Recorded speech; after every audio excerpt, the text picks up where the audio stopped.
Hello বন্ধুরা, welcome back to my channel. And আজকে কিন্তু তোমাদের জন্য একটা সেরা রেসিপি নিয়ে এসেছি, যেটা ছোট থেকে বড়দের কিন্তু সকলেরই প্রিয় হতে চলেছে।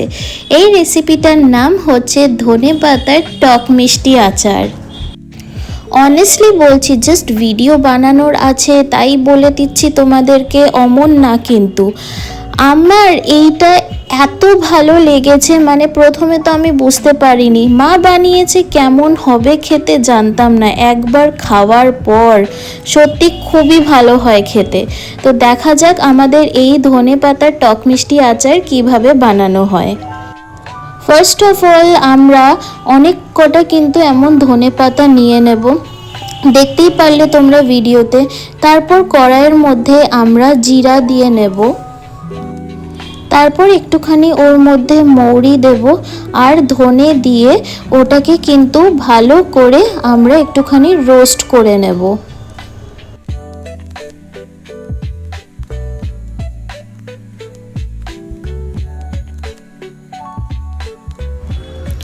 আমাদের এটা ভালো করে রোস্ট হয়ে গেছে। তারপর আমরা সাইডে এটাকে একটা প্লেটে নামিয়ে রাখবো। তারপর যে ধনেপাতাগুলোকে আমরা ধুয়ে রেখেছিলাম ওটা কিন্তু আমরা মিক্সচার গ্রাইন্ডারে দিয়ে দেব, আর ওটা কিন্তু আমরা পেস্ট করে নেব, ঠিক যেমন ভিডিওতে দেখাচ্ছে ঠিক অমনিই হবে। তোমরা জাস্ট রংটা দেখো কি সুন্দর লাগছে দেখতে। তারপর যে আমরা ওই মশলাগুলো রেখেছিলাম ঠান্ডা করতে দিতে, ওটা কিন্তু ঠান্ডা হয়ে গেলে তারপর মিক্সচার গ্রাইন্ডারে দিয়ে ওটা আমরা পিষে নেব।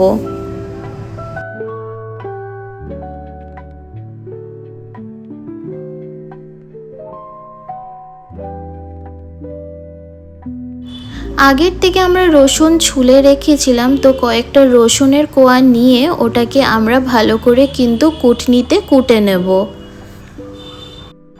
এই শীতকালে কিন্তু ভালো ধনেপাতা পাওয়া যায়, তো তোমরা কিন্তু বাড়িতে এটা কিন্তু বানিও, মানে খেতে এত ভালো হয় বলার মতো না। সবের সাথে এইটা খেতে কিন্তু খুবই ভালো লাগে। তারপর আমরা কড়াইয়ের মধ্যে একটুখানি সরষার তেল নিয়ে নিলাম। তারপর যে আমরা রসুনগুলোকে কুটে রেখেছিলাম ওগুলো কিন্তু আমরা এই তেলের মধ্যে দিয়ে দিচ্ছি। দিয়ে তারপর ওটাকে কিন্তু আমরা একটুখানি নাড়িয়ে চাড়িয়ে নেব। এই সময়ে যে সুন্দর একটা স্মেল বেরোয় না, সত্যি মানে খুবই ভালো লাগে আমার এই গার্লিকের স্মেল। তারপর যে শুকনো লাল লঙ্কা আছে ওগুলো কিন্তু আমরা কাঁচি দিয়ে কেটে কেটে আমরা এর মধ্যে দিয়ে দেব। ঠিক সেমভাবেই আমরা কিন্তু এই গ্রিন চিলিগুলোকে নেব, নিয়ে আমরা এমন কেটে কেটে এর মধ্যে দিয়ে দেব। আর আচার জাতীয় জিনিস একটুখানি স্পাইসি না হলে ভালো লাগে বলো? তারপর এগুলোকে কিন্তু আমরা ভালো করে নাড়িয়ে চাড়িয়ে নেব।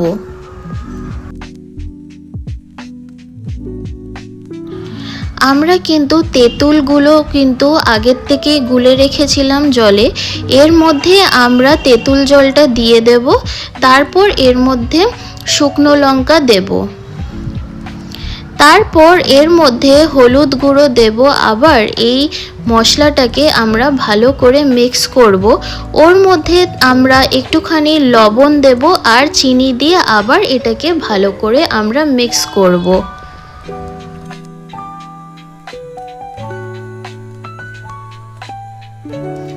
মশলাটা আমাদের একটুখানি ভালো করে কষানো হয়ে গেলে আমরা যে ধনেপাতাটাকে পেস্ট করে রেখেছিলাম মিক্সচার গ্রাইন্ডারে ওটা কিন্তু আমরা এর মধ্যে ঢেলে দেব।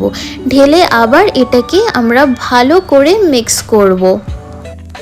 আর হ্যাঁ, তোমাদের যদি এমনই সুন্দর শর্ট ইউনিক প্লাস এমন টেস্টি রেসিপি তোমরা পেতে চাও, এর জন্য কিন্তু তোমাদেরকে এই চ্যানেলটা সাবস্ক্রাইব করে নিতে হবে অ্যান্ড বেল আইকনটা প্রেস করে রাখতে হবে, তাহলেই কিন্তু এমন সুন্দর রেসিপি তোমাদের নোটিফিকেশনে পৌঁছে যাবে।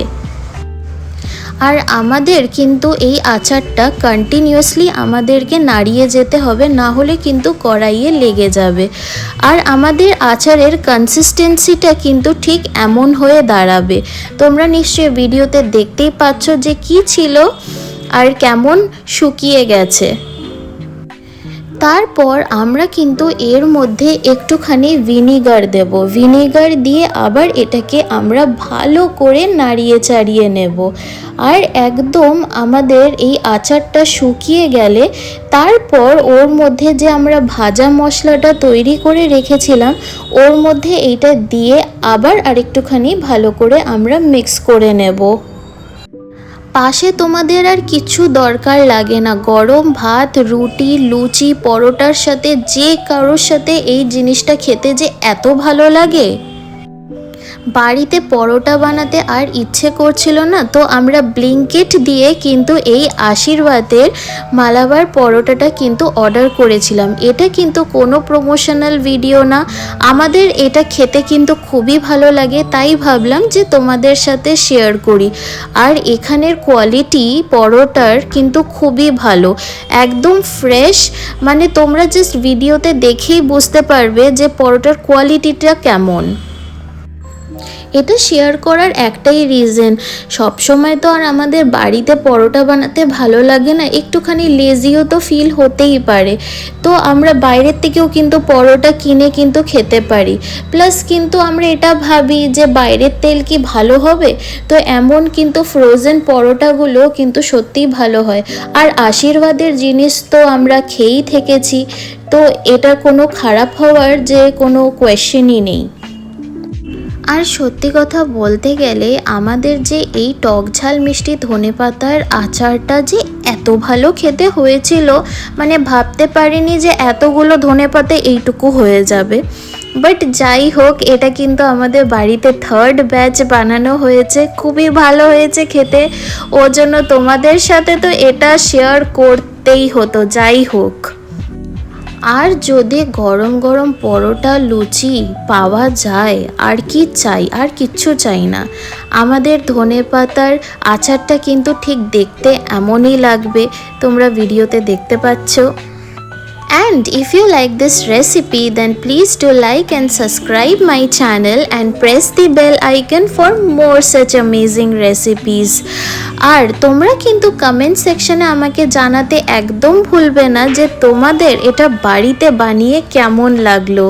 অ্যান্ড আবার দেখা হবে তোমাদের সাথে এমন সুন্দর রেসিপিস নিয়ে। টিল দেন সকলে ভালো থেকো, and thank you for watching my video. Bye by.